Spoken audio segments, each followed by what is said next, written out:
Advanced swath tools. So this is going to be if you're using boundaries, internal or external. Right here, boundary. So if I want to record a boundary, I could come in here and touch on that.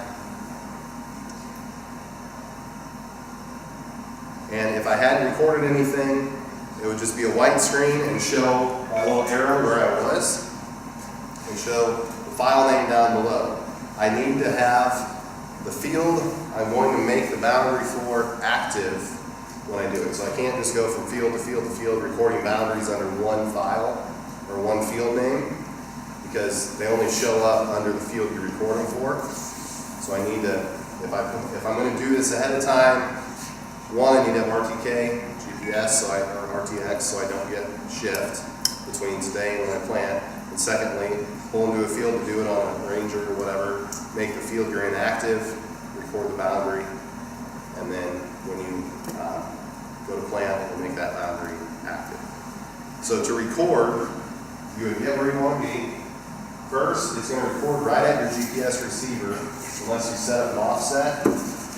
Here, it's going to record directly to the right of your GPS receiver by whatever measurement you put in. You can hit the flip button and record directly to the left.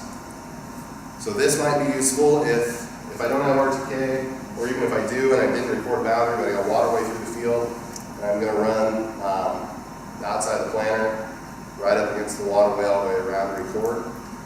I have a 16 reel and I put a 20-foot offset in. But remember, it's not recording from the end of the toolbar, it's recording directly to the right or left of the GPS receiver. So I want to start with the tractor by the end of the waterway, not the planter, and finish with the tractor at the other end of the waterway instead of the planter. Once I got that set up, we're going to start. If I'm recording the outside of the field, I use field boundary. If I'm recording the waterway or something internal, I record inner boundary. So field boundary basically allows, when it's outside of that boundary, it shuts off.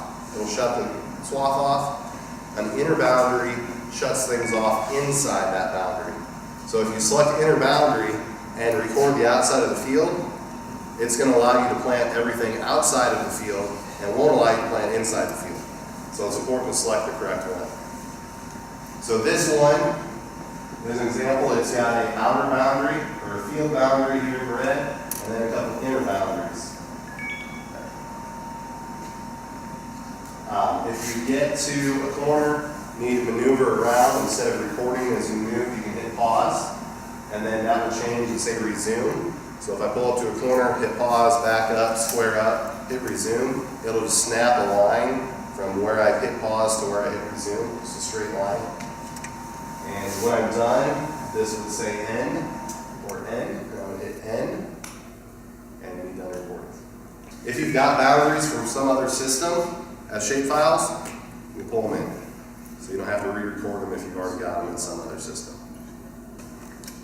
We do have the ability, if you want to plant your headlands last, you can create a simulated one and then plant those last. It'll swath off however far you want it to inside a field boundary.